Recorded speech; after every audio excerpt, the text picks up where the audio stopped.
നമസ്കാരം, എൻ്റെ പേര് Smitha Haridas. Higher secondary school അധ്യാപികയാണ്. +1 ഫിസിക്സ് പരീക്ഷ എഴുതാൻ ചുരുങ്ങിയ സമയത്തിനുള്ളിൽ പ്രിയപ്പെട്ട മക്കളെ പ്രാപ്തരാക്കുന്നതിന് വേണ്ടി ക്വിക്ക് റിവിഷൻ ആൻഡ് MCQ എന്നൊരു സീരീസ് തുടങ്ങുകയാണ്. എല്ലാ ചാപ്റ്റേഴ്സിലെയും 1 മാർക്ക് ചോദ്യങ്ങൾ പരമാവധി ചെയ്യിപ്പിച്ചുകൊണ്ട് ചാപ്റ്റേഴ്സ് മൊത്തത്തിൽ റിവൈസ് ചെയ്യുന്നത് വളരെയേറെ ഉപകാരപ്രദമായിരിക്കും. 1-ാം അധ്യായം ഫിസിക്കൽ വേൾഡ്. അതിലെ 1 മാർക്ക് ചോദ്യോത്തരങ്ങളാണ് ഇന്നത്തെ ക്ലാസ്സിൽ ഉൾപ്പെടുത്തിയിരിക്കുന്നത്. Fundamental forces in nature, measurement of large distances ഇവയാണ് വിശദമായി പറയുന്നത്. അതോടൊപ്പം 12 മൾട്ടിപ്പിൾ ചോയ്സ് ക്വസ്റ്റ്യൻസും ആൻസേഴ്സും വിശദമാക്കാം. അങ്ങനെ വളരെ കുറച്ച് സമയം കൊണ്ട് ഒരു ചാപ്റ്റർ പഠിച്ചു തീർക്കാൻ പറ്റുന്നതിലൂടെ ആശങ്കകളെല്ലാം മാറ്റി ഈസി എക്സാം എന്ന വേറൊരു ലെവലിലേക്ക് മക്കളെ നിങ്ങളെ ഞാൻ എത്തിക്കാം. എന്നെ വിശ്വസിക്കുക, വിശ്വസിച്ച് പഠിക്കുക. നോട്ട്സ് വ്യക്തമായി കാണുന്നതിന് വേണ്ടി വീഡിയോ ക്വാളിറ്റി 780 പിക്സൽ ആക്കിയിട്ട് ഫുൾ സ്ക്രീൻ ആയി കണ്ടാൽ നന്നായിരിക്കും. +1 ഫിസിക്സ് ക്ലാസ്സിലേക്ക് വീണ്ടും സ്വാഗതം. Following are the fundamental forces in nature: gravitational force, electromagnetic force, strong nuclear force and weak nuclear force. 4 എണ്ണമാണ് ഉള്ളത്. ആദ്യത്തേത് ഗ്രാവിറ്റേഷണൽ ഫോഴ്സ് ആണ്. ഗ്രാവിറ്റേഷണൽ ഫോഴ്സിന്റെ ക്യാരക്ടറിസ്റ്റിക്സ് നമുക്ക് എല്ലാവർക്കും അറിയാവുന്നതാണ്. പ്രപഞ്ചത്തിലുള്ള എല്ലാ വസ്തുക്കളും പരസ്പരം ആകർഷിക്കുന്നു. പിണ്ഡമുള്ള മാസുള്ള ഏത് വസ്തുക്കളും പരസ്പരം ആകർഷിക്കുന്നു. ഈ ആകർഷണ ബലം അട്രാക്റ്റീവ് ആണ്. ഓക്കെ, ഗ്രാവിറ്റേഷണൽ ഫോഴ്സിനെ കുറിച്ച് പറയുകയാണെങ്കിൽ this is the weakest force in the universe but it is A long range force. ഏറ്റവും ദുർബലമായ ബലമാണെങ്കിലും ലോങ് റേഞ്ച് ഫോഴ്സ് ആണ്. പ്രപഞ്ചത്തിലുള്ള ഏത് വസ്തുക്കൾ തമ്മിലും ആകർഷണ ബലം ഉണ്ട്. Okay, next is electro magnetic force. Electro magnetic force എന്ന കാര്യത്തില് ഇലക്ട്രിക് ഫോഴ്സിനെ കുറിച്ചും മാഗ്നറ്റിക് ഫോഴ്സിനെ കുറിച്ചും എക്സ്പ്ലെയിൻ ചെയ്യാനുണ്ട്.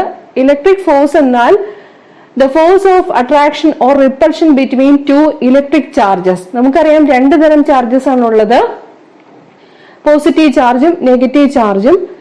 ഇലക്ട്രിക് ഫോഴ്സ് ചാർജ് ഡിപ്പെൻഡന്റ് ആണ്. ലൈക്ക് ചാർജസ് റിപ്പൽ ചെയ്യുമെന്നും അൺലൈക്ക് ചാർജസ് അട്രാക്ട് ചെയ്യുമെന്നും നമുക്കറിയാം. ഇവിടെ ഡെമോൺസ്ട്രേഷനിൽ കാണിച്ചിരിക്കുന്നത് സിൽക്കുമായിട്ട് റബ്ബ് ചെയ്ത ഗ്ലാസ് റോഡും അതുപോലെ പ്ലാസ്റ്റിക്കുമായിട്ട് റബ്ബ് ചെയ്ത ഫൈബർ ആണ് കാണിച്ചിരിക്കുന്നത്.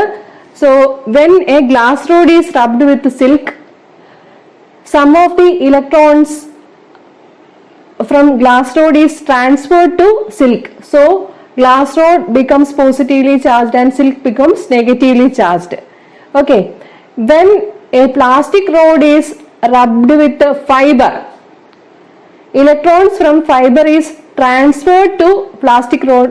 So plastic rod becomes negatively charged and fiber becomes positively charged. Okay, then when glass rod and plastic rod are brought together, they attract each other because glass rod has now positive charge and plastic rod has now negative charge. When 2 glass rods are brought together, they repel each other. Also, when 2 plastic rods are brought together, they also repel each other because they have the same negative charge. Okay, this is about electric force. Next is ഒരു കാര്യം കൂടി നമുക്കറിയാം. നമ്മൾ frictional ഇലക്ട്രിസിറ്റിയിൽ പറഞ്ഞപ്പോൾ സൂചിപ്പിച്ചിരുന്നു, ഉണങ്ങിയ മുടിയിൽ ചീർപ്പ് വെച്ച് കോതുമ്പോഴേക്കും ചീർപ്പിന് ഒരു ചാർജ് ലഭിക്കുന്നുണ്ട്. ആ ചാർജ് കാരണം അതിന് ഭാരം കുറഞ്ഞ പേപ്പർ കഷ്ണങ്ങളേക്ക് അട്രാക്ട് ചെയ്യാനുള്ള കഴിവുണ്ട്. Okay, so this is about static electricity and electric force. The next is magnetic force. Electromagnetic ഫോഴ്സിലെ 2ാമത്തെ ഭാഗമാണ് മാഗ്നറ്റിക് ഫോഴ്സ്. മാഗ്നറ്റ്സ് നോർത്ത് പോളും സൗത്ത് പോളും ഉള്ളതാണെന്ന് നമുക്കറിയാം. The force of attraction or repulsion between 2 magnets is explained in magnetic force. We know like poles repel each other, unlike poles attract each other. North പോളും south പോളും രണ്ടും കൂടി ചേർന്ന് exist ചെയ്യാൻ പറ്റുകയുള്ളൂ. നോർത്ത് പോളിന് സ്വന്തമായിട്ടോ സൗത്ത് പോളിന് മാത്രമായിട്ടോ എക്സിസ്റ്റ് ചെയ്യാൻ സാധിക്കുകയില്ല. പക്ഷേ ചാർജസിന്റെ കാര്യത്തിലാണെങ്കിൽ പോസിറ്റീവ് ചാർജിന് മാത്രമായിട്ട് എക്സിസ്റ്റ് ചെയ്യാം, അല്ലെങ്കിൽ നെഗറ്റീവ് ചാർജിന് മാത്രമായിട്ട് എക്സിസ്റ്റ് ചെയ്യാം. പക്ഷേ ഈ മാഗ്നറ്റിന്റെ കാര്യത്തിൽ അത് സാധ്യമല്ല. നോക്കിക്കോളൂ, രണ്ട് മാഗ്നറ്റ്സ് കൊണ്ടുവരുമ്പോൾ നോർത്ത് പോളും സൗത്ത് പോളും ആണെങ്കിൽ അവ അട്രാക്ട് ചെയ്യും. രണ്ട് നോർത്ത് പോളാണ് അടുത്തേക്ക് കൊണ്ടുവരാൻ ശ്രമിക്കുന്നതെങ്കിൽ ഒരിക്കലും അട്രാക്ഷൻ ഉണ്ടാവുകയില്ല, റിപ്പൽഷൻ ആയിരിക്കും. അതുപോലെ രണ്ട് സൗത്ത് പോളുകളാണ് അടുത്തേക്ക് കൊണ്ടുവരാൻ ശ്രമിക്കുന്നതെങ്കിൽ അവിടെയും റിപ്പൽഷൻ ആയിരിക്കും ഉണ്ടാവുക. ഒരിക്കലും അവ ആദ്യത്തെ കേസിൽ കാണിച്ചതുപോലെ അട്രാക്ട് ചെയ്ത് നിൽക്കുകയില്ല. Okay, next is strong nuclear force. നമ്മുടെ സ്ട്രോങ് ന്യൂക്ലിയർ ഫോഴ്സ് എന്ന് പറയുന്നത് it acts between the nucleons, അതായത് protons and neutrons of an atom. നമുക്കറിയാം ന്യൂക്ലിയസിലുള്ളത് പ്രോട്ടോൺസും ന്യൂട്രോൺസുമാണ്. അവ തമ്മിലുള്ള ആകർഷണ ബലത്തെ സംബന്ധിക്കുന്ന ഫോഴ്സ് ആണ് സ്ട്രോങ് ന്യൂക്ലിയർ ഫോഴ്സ്. ഈ force strongest force in the universe എന്ന് പറയാൻ സാധിക്കും. ന്യൂക്ലിയസിന്റെ വലിപ്പം നമുക്കറിയാം. ന്യൂക്ലിയസിന്റെ റേഡിയസ് 10⁻⁻14 മീറ്റർ ആണ്. ന്യൂക്ലിയർ റേഞ്ചിലാണ് സ്ട്രോങ് ന്യൂക്ലിയർ ഫോഴ്സ് അനുഭവപ്പെടുക. അതുകൊണ്ട് തന്നെ സ്ട്രോങ് ന്യൂക്ലിയർ ഫോഴ്സിന്റെ റേഞ്ച് എന്ന് പറയുന്നത് വളരെ കുറവാണ്, 10⁻⁻14 മീറ്റർ ആണ്. ഇത് ന്യൂക്ലിയോൺസിന്റെ സ്പിന്നിനെ ഡിപ്പെൻഡ് ചെയ്യുന്നു. സ്പിൻ എന്ന് പറഞ്ഞാൽ വലിയ ക്ലാസ്സുകളിൽ ആണ് ഡീറ്റെയിൽഡ് ആയിട്ട് പഠിക്കാനുള്ളത്. അപ് സ്പിന്നും ഡൗൺ സ്പിന്നും ഒക്കെ ഡിസ്കസ് ചെയ്യാനുണ്ട്. ഈ സ്ട്രോങ് ന്യൂക്ലിയർ ഫോഴ്സ് ആക്ട് ചെയ്യുന്നത് പ്രോട്ടോൺസും തമ്മിലും പ്രോട്ടോൺസും ന്യൂട്രോൺസും തമ്മിലുമാണ് ആക്ട് ചെയ്യുന്നത്. ന്യൂട്രോൺസും ചാർജ് ഇല്ലാത്തവയാണ്. അപ്പോ നമുക്ക് പറയാൻ പറ്റും it is charge independent. Okay, പിന്നെ അടുത്തതായിട്ട് നമുക്ക് പറയാനുള്ളത് വീക്ക് ന്യൂക്ലിയർ ഫോഴ്സിനെ കുറിച്ചാണ്.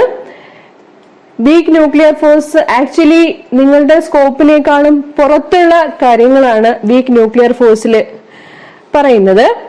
നമ്മുടെ ചില മൂലകങ്ങളൊക്കെ എടുക്കുമ്പോഴേ അവയുടെ ന്യൂക്ലിയസിൽ നിന്നും റേഡിയോ ആക്റ്റീവ് ഡീകേ സംഭവിക്കുന്നതിന് പിന്നിലെ ശക്തിയാണ് ഈ വീക്ക് ന്യൂക്ലിയർ ഫോഴ്സ് എന്ന് പറയുന്നത്. ഫോർ എക്സാമ്പിൾ, ബീറ്റ ഡീകേ നടക്കുമ്പോൾ വീക്ക് ന്യൂക്ലിയർ ഫോഴ്സ് ആണ് പ്രബല ശക്തി എന്ന് പറയുന്നത്. The force associated with beta decay of A nucleus is known as week nuclear force. Okay, the weak nuclear force is not as weak as the gravitational force but much weaker than the strong nuclear and electromagnetic forces. Okay, gravitational force ന്റെ അത്രയും week force അല്ല, പക്ഷേ അത് strong nuclear ഫോഴ്സിനേക്കാളും electromagnetic ഫോഴ്സിനേക്കാളും വീക്കറാണ്. Weak nuclear ഫോഴ്സിന്റെ range എന്ന് പറയുന്നത് 10⁻⁻16 മീറ്റർ ആണ്. ഓക്കെ, ഇനി ബോക്സിൽ കാണിച്ചിരിക്കുന്ന കാര്യമാണ് എക്സാം പോയിന്റ് ഓഫ് വ്യൂവില് ഏറ്റവും ഇമ്പോർട്ടന്റ് ആയിട്ടുള്ളത്. അതായത് നമ്മുടെ റേഞ്ചിന്റെ റിലേറ്റീവ് സ്ട്രെങ്തിന്റെ അടിസ്ഥാനത്തിൽ 4 ഫണ്ടമെന്റൽ ഫോഴ്സസിനെ എങ്ങനെ പറയാൻ പറ്റും എന്നുള്ളത്. റിലേറ്റീവ് സ്ട്രെങ്തിന്റെ അവരോഹണ ക്രമത്തിലോ ആരോഹണ ക്രമത്തിലോ ക്ലാസിഫൈ ചെയ്യാൻ എപ്പോഴും പരീക്ഷയ്ക്ക് ചോദിക്കുന്നതാണ്. സ്ട്രോങ്സ്റ്റ് ഫോഴ്സ് എന്ന് പറയുന്നത് സ്ട്രോങ് ന്യൂക്ലിയർ ഫോഴ്സ് ആണ്. Then comes electromagnetic force, then week nuclear force, and the weakest force is gravitational force. So ഈ കാര്യങ്ങളൊക്കെ ഒന്ന് മനസ്സിലാക്കി വെച്ചേക്കുക. സ്ട്രോങ് ന്യൂക്ലിയർ ഫോഴ്സ് പോലെ തന്നെ വീക്ക് ന്യൂക്ലിയർ ഫോഴ്സും ന്യൂക്ലിയസിൽ മാത്രം സംഭവിക്കുന്ന ഒരു ശക്തിയാണ്. ഉദാഹരണത്തിന് വീക്ക് ന്യൂക്ലിയർ ഫോഴ്സ് ആണ് റേഡിയോ ആക്റ്റീവ് മൂലകങ്ങളിലെ പ്രോട്ടോണുകളെ ന്യൂട്രോണുകളെ പ്രോട്ടോണുകളുമായി മാറാൻ സഹായിക്കുന്നത്. ഈ പ്രവർത്തനം നടക്കുമ്പോൾ വിവിധ തരം എലിമെന്ററി പാർട്ടിക്കിളുകളുടെ എമിഷനോ അബ്സോർപ്ഷനോ ഒക്കെ സംഭവിക്കുന്നുണ്ട്. ഓക്കെ, അപ്പോൾ വീക്ക് ന്യൂക്ലിയർ ഫോഴ്സ് കുറച്ച് അഡ്വാൻസ്ഡ് ആണ് മനസ്സിലാക്കാനുള്ളത്. പിന്നീട് കൂടുതൽ ഡീറ്റെയിൽഡ് ആയിട്ട് നമുക്ക് പഠിക്കാം. Fundamental forces in nature exam point of വ്യൂവില് ഇമ്പോർട്ടന്റ് ആണ്, നന്നായി പഠിക്കണം. ഓക്കെ.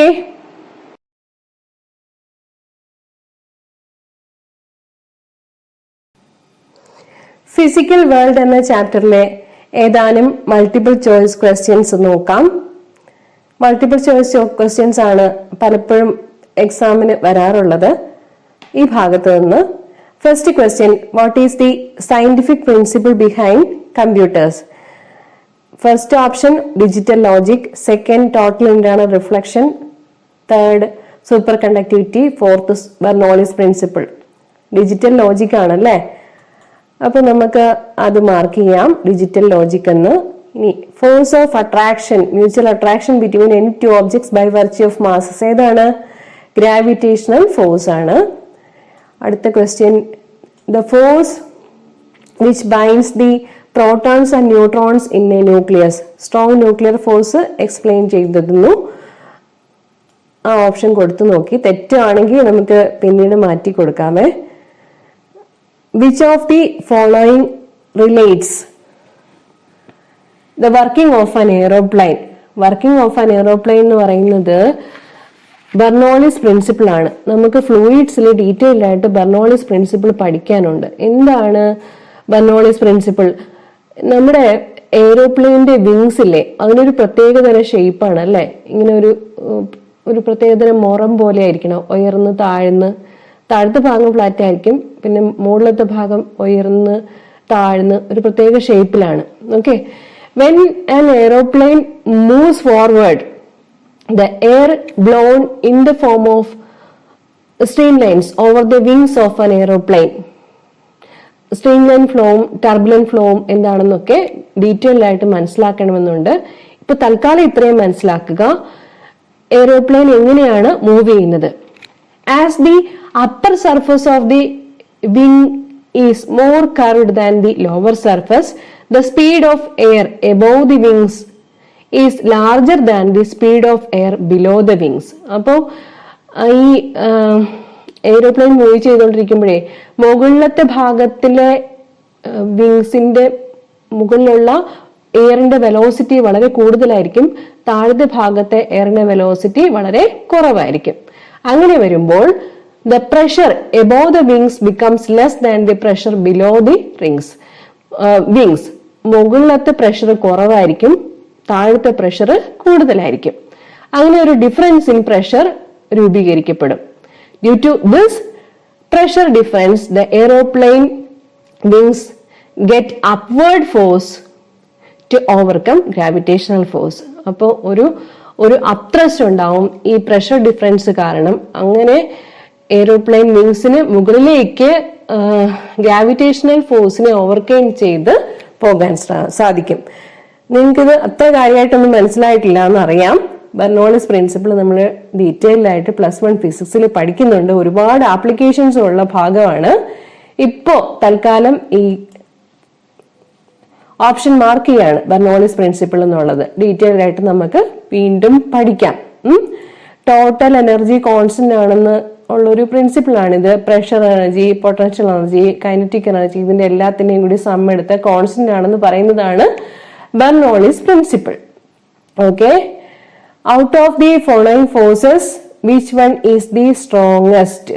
ഏതാണ് സ്ട്രോങ്സ്റ്റ് ഫോഴ്സ് എന്ന് പറയുന്നത്? സ്ട്രോങ് ന്യൂക്ലിയർ ഫോഴ്സ് അല്ലേ, അതല്ലേ ഏറ്റവും സ്ട്രോങ്സ്റ്റ് ആയിട്ടുള്ള. ഓക്കെ. ഇനി arrange the fundamental forces in nature on the basis of their relative strength in ascending order. ഏറ്റവും വീക്ക് ഫോഴ്സ് ഏതായിരുന്നു? Gravitational force. പിന്നെ അതിനേക്കാൾ സ്ട്രോങ് വീക്ക് ന്യൂക്ലിയർ ഫോഴ്സ്, പിന്നെ ഇലക്ട്രോ മാഗ്നറ്റിക് ഫോഴ്സ്, പിന്നെ സ്ട്രോങ് ന്യൂക്ലിയർ ഫോഴ്സ് അല്ലെ. ഏറ്റവും strongest ആയിട്ടുള്ളത് strong nuclear force ആണ്. അപ്പൊ ഓപ്ഷൻ ഏതായിരിക്കും കറക്റ്റ്?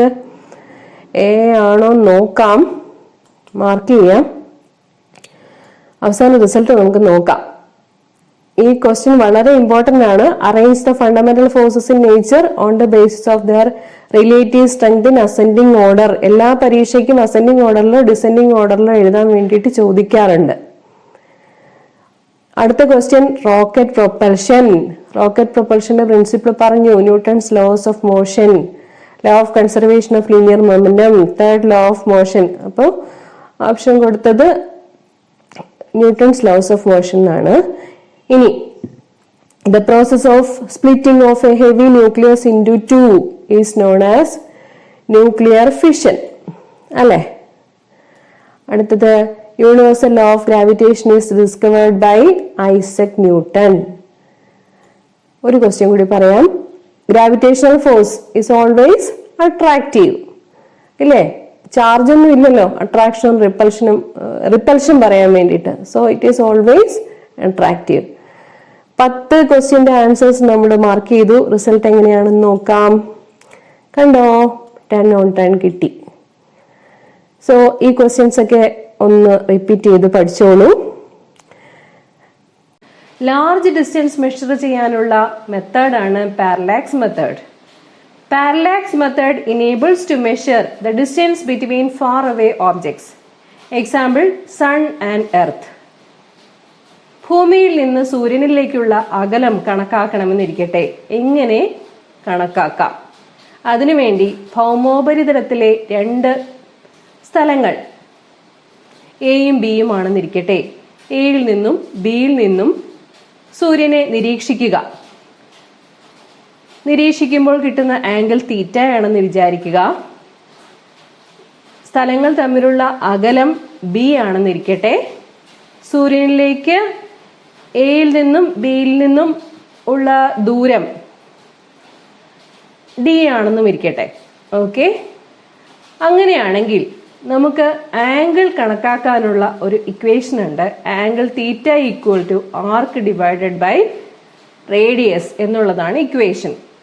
ഓക്കെ, ഒരു വൃത്തത്തിൽ സബ്റ്റെൻഡ് ചെയ്യുന്ന ആംഗിൾ കണക്കാക്കാനുള്ള ഇക്വേഷനാണ് ആർക്ക് ഡിവൈഡഡ് ബൈ റേഡിയസ് എന്നുള്ളത്. സബ്റ്റെൻഡ് ചെയ്യുന്ന ആംഗിൾ തീറ്റ വളരെ ചെറുതാണെങ്കിൽ ആർക്ക് എ ബി എന്ന് പറയുന്ന ഭാഗം സ്ട്രെയിറ്റ് ലൈൻ ഡിസ്റ്റൻസ് ബിക്ക് തുല്യമായി കണക്കാക്കാവുന്നതാണ്. So arc by radius d ആണ്. That is b by small b by capital D equal to theta എന്നുള്ള ഇക്വേഷൻ കിട്ടും. എപ്പോഴാണ്? ആംഗിൾ തീറ്റ വളരെ ചെറുതായിരിക്കുമ്പോൾ. അതിൽ നിന്നും ഡിസ്റ്റൻസിനെ b by തീറ്റ വെച്ച് കാൽക്കുലേറ്റ് ചെയ്യാൻ സാധിക്കുന്നതാണ്. Okay, this is parallax method. നോക്കിക്കോളൂ. Measure the angle between the 2 directions along which the sun is viewed at these 2 points. അപ്പോൾ ആംഗിൾ മെഷർ ചെയ്യാൻ പല മെത്തേഡ്സ് യൂസ് ചെയ്യാം. എയിൽ നിന്നും ബിയിൽ നിന്നും ഉള്ള ആംഗിൾ മെഷർ ചെയ്തിട്ട് അത് രണ്ടും കൂടി ചേർന്ന് വരുന്നതായിരിക്കും തീറ്റ എന്നുള്ള total angle. So this angle is called parallax angle or parallactic angle. സൂര്യൻ വളരെ ദൂരെയാണ്. അതുകൊണ്ട് നമുക്ക് എന്ത് പറയാൻ പറ്റും?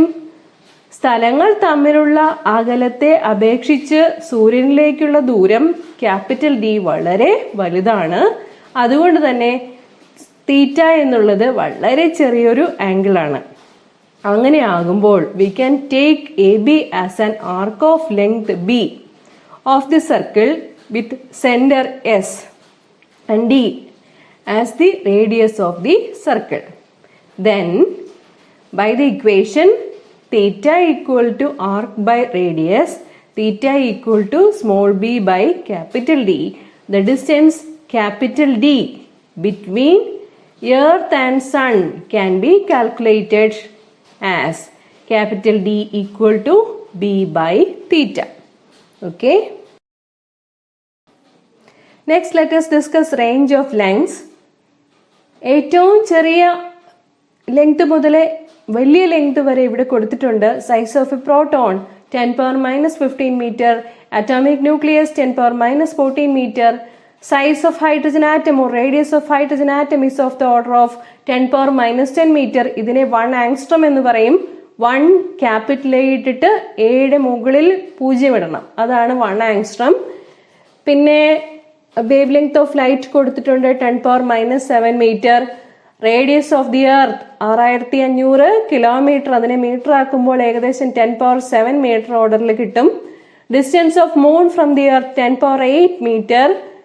ഭൂമിയും സൂര്യനുമായുള്ള അകലം 10�11 മീറ്റർ. ഓക്കെ, ഇനി മറ്റ് ചില നീളങ്ങളെ കുറിച്ചും കൊടുത്തിട്ടുണ്ട്. 1 ഫെർമി എന്നാൽ വളരെ ചെറിയൊരു യൂണിറ്റ് ആണ്, 10⁻−15 മീറ്റർ ആണ്. 1 ആങ്സ്റ്റർ നേരത്തെ പരിചയപ്പെട്ടു, 10⁻−10 മീറ്റർ. 1A സൂപ്പർ സ്ക്രിപ്റ്റ് ആയിട്ടാണ് 0 കൊടുക്കേണ്ടത്, ഇവിടെ ചരിച്ചാണ് കൊടുത്തിരിക്കുന്നത്, തെറ്റാണ്. ഇനി 1 അസ്ട്രോണമിക്കൽ യൂണിറ്റ് എന്ന് പറഞ്ഞാൽ ഭൂമിയും സൂര്യനുമായുള്ള ഡിസ്റ്റൻസ് ആണ്, 1.496 × 10⁻11 മീറ്റർ ആണ്. 1 ലൈറ്റ് ഇയർ എന്നാൽ പ്രകാശം ഒരു വർഷം കൊണ്ട് സഞ്ചരിക്കുന്ന ദൂരമാണ്. പ്രകാശം ഒരു സെക്കൻഡിൽ 3 ലക്ഷം കിലോമീറ്റർ സഞ്ചരിക്കുന്നു.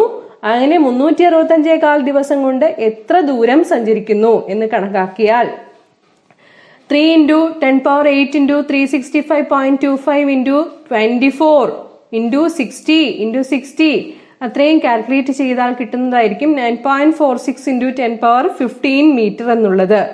ഇനി 1 പാസെക് മറ്റൊരു വലിയ ഡിസ്റ്റൻസ് ആണ്. 1 പാസെക് അത് 3.26 ലൈറ്റ് ഇയർ ആണ്. അതിന്റെ മൂല്യം 3.08 × 10⁻16 മീറ്റർ എന്നുള്ളതാണ്. ഫണ്ടമെന്റൽ ഫോഴ്സസ് ഇൻ നേച്ചർ എന്ന ടോപ്പിക്കിൽ നിന്നൊരു ചോദ്യം നോക്കാം. The ratio of strongest force to weakest force in nature. നമുക്കറിയാം പ്രധാനമായും 4 ഫണ്ടമെന്റൽ ഫോഴ്സസ് ആണുള്ളത്. Weakest force is gravitational force, then weak nuclear force, then electromagnetic force, and the strongest force is strong nuclear force. ഇവിടെ FG, FW, FE, FN എന്ന് കാണിച്ചിരിക്കുന്നത് യഥാക്രമം gravitational force, weak nuclear force, electromagnetic force, strong nuclear force ഇവയാണ്. ഗ്രാവിറ്റേഷണൽ ഫോഴ്സിന്റെ magnitude 1 എന്നെടുത്താൽ അതിനേക്കാൾ 10⁻25 stronger ആണ് വീക്ക് ന്യൂക്ലിയർ ഫോഴ്സ്. ഗ്രാവിറ്റേഷണൽ ഫോഴ്സിനേക്കാൾ 10⁻36 സ്ട്രോങ്ങർ ആണ് electromagnetic force. And the strongest force, strong nuclear force FW is 10⁻38 times stronger than the gravitational force. അപ്പോൾ നമ്മളോട് ചോദിച്ചിരിക്കുന്നത് the ratio of the strongest to weakest force in nature ആണ്. Ratio എടുക്കാം, FN/FG എന്നാണ് എടുക്കേണ്ടത്. Strong nuclear force 10⁻38 times ആണ് gravitational ഫോഴ്സിനേക്കാളും stronger ആയിട്ടുള്ളത്. So FN/FG = 10⁻38. Measurement of large ഡിസ്റ്റൻസസിൽ നിന്ന് ഒരു ചോദ്യം പറയാം. The largest unit of measuring distance among the following is. 4 options ആണ് തന്നിട്ടുള്ളത്. Parsec, kilometre, astronomical unit, light year എന്നിവയാണവ. ഉത്തരം പാസെക് ആണ്. നമുക്കതെല്ലാം വിശദമായി പരിശോധിക്കേണ്ടതുണ്ട്. ഡിസ്റ്റൻസിന്റെ SI യൂണിറ്റ് എന്ന് പറയുന്നത്, അതായത് international system of unit, metre ആണ്. Simple small m. 1 കിലോമീറ്റർ എന്നാൽ 1000 മീറ്റർ ആണ്. 1000 മീറ്റർ എന്ന് വെച്ചാൽ 10⁻3 മീറ്റർ. ഇവിടെ തന്നിരിക്കുന്നതിൽ സ്മോളസ്റ്റ് ആയിട്ടുള്ളത് 1 കിലോമീറ്റർ ആണ്. ഡിസ്റ്റൻസ് മെഷർ ചെയ്യാനുള്ള 4 ഓപ്ഷൻസ് ഇവിടെ തന്നിരിക്കുന്നതിൽ ഏറ്റവും ചെറുതുള്ളത് 1 കിലോമീറ്റർ ആണ്. അത് 10⁻3 മീറ്റർ ആണ്. എല്ലാ ഡിസ്റ്റൻസസും നമുക്ക് മീറ്ററിൽ എഴുതി വേണം കമ്പയർ ചെയ്യാൻ. അടുത്തത് ലൈറ്റ് ഇയർ ആണ്. ലൈറ്റ് ഇയർ എന്ന് പറഞ്ഞു കഴിഞ്ഞാൽ it is the distance travelled by light in 1 year. പ്രകാശം ഒരു വർഷം കൊണ്ട് സഞ്ചരിക്കുന്ന ദൂരമാണ് 1 ലൈറ്റ് ഇയർ എന്നുള്ളത്. പ്രത്യേകം ശ്രദ്ധിക്കുക, ലൈറ്റ് ഇയർ എന്ന് പറഞ്ഞാൽ അത് ഡിസ്റ്റൻസിൻ്റെ യൂണിറ്റ് ആണ്, സമയത്തിൻ്റെ അല്ല. It is the unit of distance or it is the distance travel by light in 1 year. 1 light year എന്ന് പറയുമ്പോൾ speed of light in vacuum in to 1 year ആണ് എടുക്കേണ്ടത്. നമുക്കറിയാം പ്രകാശത്തിൻ്റെ പ്രവേഗം അല്ലെങ്കിൽ speed of light in vacuum 3 × 10⁸ metre per second ആണ്. പ്രകാശം ഒരു സെക്കൻഡിൽ 3 ലക്ഷം കിലോമീറ്റർ സഞ്ചരിക്കുന്നു എന്നാണ്, അല്ലെങ്കിൽ 3 × 10⁸ മീറ്റർ സഞ്ചരിക്കുന്നു എന്നാണ്. Speed of light in vacuum is 3 × 10⁸ metre second. 1 year എന്നുള്ളതിനെ നമുക്ക് SI യൂണിറ്റിലേക്ക് മാറ്റണം. സമയത്തിൻ്റെ SI യൂണിറ്റ് എന്ന് പറയുന്നത് സെക്കൻഡ് ആണ്. 1 ഇയർ എന്ന് പറയുമ്പോൾ 365.25 ഡേയ്സ് ആണ്. ഒരു ഡേ എന്ന് പറയുന്നത് 1 ഡേ ഈക്വൽ ടു 24 hours ആണ്. 1 hour എന്നുള്ളത് 60 മിനിറ്റ് ആണ്. 1 മിനിറ്റ് എന്നത് 60 സെക്കൻഡ് ആണ്.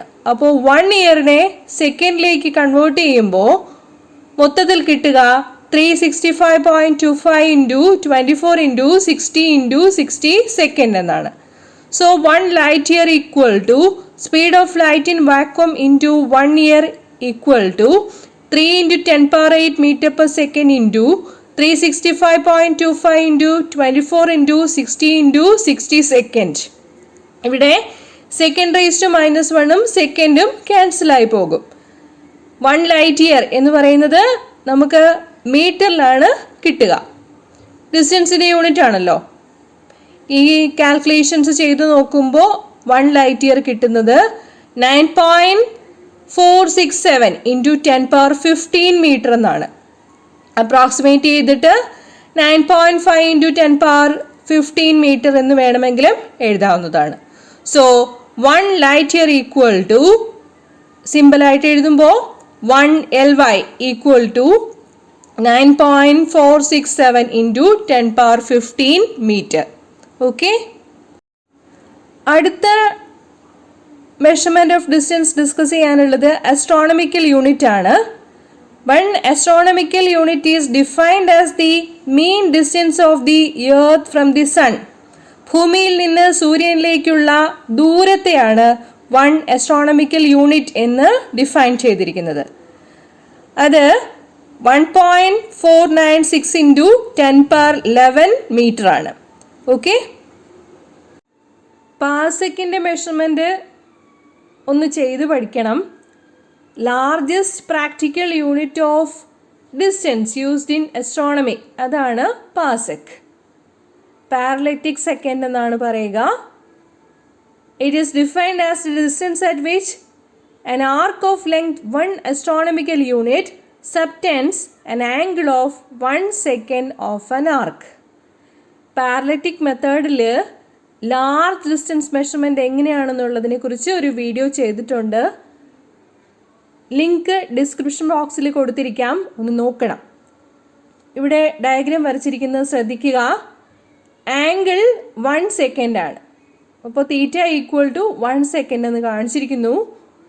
ആർക്കായിട്ട് വരുന്നത് ഭൂമിയും സൂര്യനും തമ്മിലുള്ള ഡിസ്റ്റൻസ് ആണ്. 1 astronomical യൂണിറ്റ് ആണ്. അപ്പോൾ ഇവിടെ R എന്ന് പറയുന്ന റേഡിയസ് വാല്യൂ ആയിട്ടുള്ളതിനെയാണ് 1 പാസെക് എന്ന് ഡിഫൈൻ ചെയ്യുന്നത്. ഇതാണ് നമ്മൾ പറഞ്ഞ distance at which an arc of length 1 astronomical unit subtends an angle of 1 second of an arc എന്നതിൻ്റെ പിക്ചോറിയൽ റെപ്രസെൻറ്റേഷൻ. അപ്പോൾ ഡെഫിനിഷൻ കാണാതെയൊക്കെ പഠിക്കുന്നതിനേക്കാളും മനസ്സിലാക്കി പഠിക്കുന്നതാണ് എപ്പോഴും റീപ്രൊഡ്യൂസ് ചെയ്യാൻ എളുപ്പം. ഈ ഡയഗ്രാം നോക്കി കാര്യം മനസ്സിലാക്കുക. ഇവിടെ L കാണിച്ചിട്ടുണ്ട്, R കാണിച്ചിട്ടുണ്ട്, തീറ്റ കാണിച്ചിട്ടുണ്ട്. Okay, angle theta equal to arc by radius എന്നുള്ളതാണ് റിലേഷൻഷിപ്പ്. ആർക്കായിട്ട് വരുന്നത് ഇവിടെ L ആണ്. അതുപോലെ R എന്നുള്ളത് 1 പാസെക് ആണ്. നമുക്ക് കണ്ടുപിടിക്കാനുള്ളത് 1 പാസെക് എത്രയാണെന്നുള്ളതാണ്. So R equal to L by theta എന്ന് എളുപ്പത്തിൽ എഴുതാം. എല്ലിൻ്റെ വാല്യൂ 1 astronomical യൂണിറ്റ് ആണ്. തീറ്റയുടെ വാല്യൂ 1 സെക്കൻഡ് ആണ്. ഓക്കെ, അപ്പോൾ ഈ 1 സെക്കൻഡിനെ നമുക്ക് എങ്ങനെ എഴുതാൻ പറ്റും എന്ന് നോക്കണം. ആംഗിൾ ആകുമ്പോൾ ആംഗിളിൻ്റെ SI യൂണിറ്റ് എന്ന് പറയുന്നത് റേഡിയൻ ആണ്. ഓക്കെ, അപ്പോൾ 180 ഡിഗ്രിയാണ് പൈ റേഡിയൻ എന്ന് പറയുക. 1 ഡിഗ്രി എന്ന് പറഞ്ഞാൽ 60 മിനിറ്റ് ആണ്. 1 മിനിറ്റ് എന്ന് പറഞ്ഞാൽ 60 സെക്കൻഡ് ആണ്. അങ്ങനെയാകുമ്പോൾ 1 ഡിഗ്രി എന്ന് പറഞ്ഞു കഴിഞ്ഞാൽ 60 × 60 സെക്കൻഡ് ആണ്. So 180 degree equal to 180 × 60 × 60 second equal to pi radian. Okay, നമുക്ക് സെക്കൻഡിലാണ് എഴുതാനുള്ളത് തീറ്റയുടെ വാല്യൂ, റേഡിയനിലല്ല വേണ്ടത്, സെക്കൻഡിലാണ് എഴുതാനുള്ളത്. അതുകൊണ്ട് 1 സെക്കൻഡ് എന്നുള്ളത് എത്രയാണെന്ന് എഴുതണം. Okay, 1 second is equal to, നമുക്ക് ഈ റിലേഷൻഷിപ്പ് നോക്കി എഴുതാൻ പറ്റും, π/180 × 1/60 × 60 റേഡിയൻ, അല്ലെങ്കിൽ π/180 × 1/3600 റേഡിയൻ. ഇനി വാല്യൂ സബ്സ്റ്റിറ്റ്യൂട്ട് ചെയ്ത് കൊടുത്താൽ മതി. R = L/θ. ഇവിടെ എല്ലിൻ്റെ വാല്യൂ 1 astronomical യൂണിറ്റ് ആണ്. ഭൂമിയിൽ നിന്ന് സൂര്യനിലേക്കുള്ള ഡിസ്റ്റൻസ് 1.496 × 10⁻11 മീറ്റർ. 1 സെക്കൻഡ് എന്നുള്ളത് നമുക്ക് ആംഗിളിൻ്റെ SI യൂണിറ്റ് ആയിട്ടുള്ള റേഡിയനിൽ എഴുതുമ്പോഴേക്കും കിട്ടുന്നത് 1/3600 × π/180 റേഡിയൻ എന്നായിരിക്കും. സോ ഈ കാൽക്കുലേഷൻ ചെയ്ത് കഴിയുമ്പോൾ നമുക്ക് കിട്ടുന്നത് 3.08 × 10⁻11 മീറ്റർ എന്നായിരിക്കും. ഓക്കെ, സോ നമുക്ക് 1 പാസക് ഈക്വൽ ടു 3.08 × 10⁻11 മീറ്റർ എന്ന് കിട്ടിക്കഴിഞ്ഞു. അത് ലൈറ്റ് ഇയറിൽ നമ്മളോട് ചോദിച്ച ചോദ്യത്തിൻ്റെ ഉത്തരം 1 പാസക് ആണെന്നുള്ളത് വ്യക്തമായി കാണും എന്ന് വിചാരിക്കുന്നു.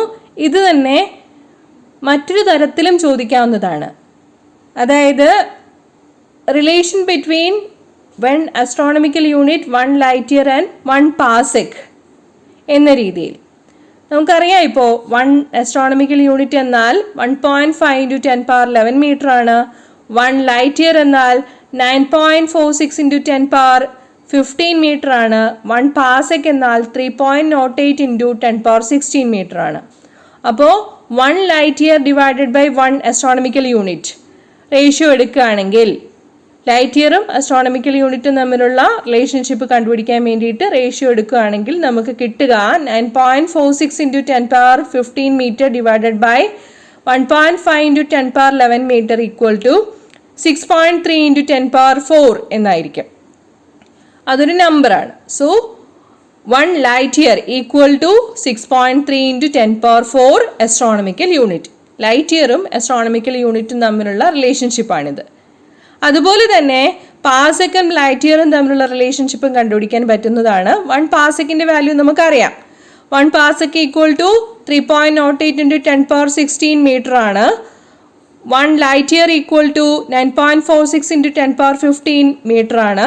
റേഷ്യോ എടുക്കുമ്പോൾ കിട്ടുന്നത് 3.26 എന്നാണ്. So 1 parsec equal to 3.26 light year. ഇതിൽ നിന്നെല്ലാം നമുക്ക് വ്യക്തമാവുന്ന കാര്യം എന്താണ്? 1 parsec is the largest unit of measuring astronomical distance, followed by light year and astronomical unit. Clear? ഇന്നത്തെ ക്ലാസ്സിൽ പറഞ്ഞിരുന്ന കാര്യങ്ങൾ എല്ലാവർക്കും മനസ്സിലായിട്ടുണ്ടാവും എന്ന് വിചാരിക്കുന്നു. മനസ്സിലായിട്ടുണ്ടെങ്കിൽ +1 കൂട്ടുകാർക്ക് വേണ്ടി ഷെയർ ചെയ്ത് കൊടുക്കണം. തുടർന്നും ക്ലാസ്സുകൾ പ്രതീക്ഷിക്കുക. അടുത്ത ക്ലാസ്സിൽ വീണ്ടും കാണാം. ചാനൽ സബ്സ്ക്രൈബ് ചെയ്യണം. നന്ദി, നമസ്കാരം.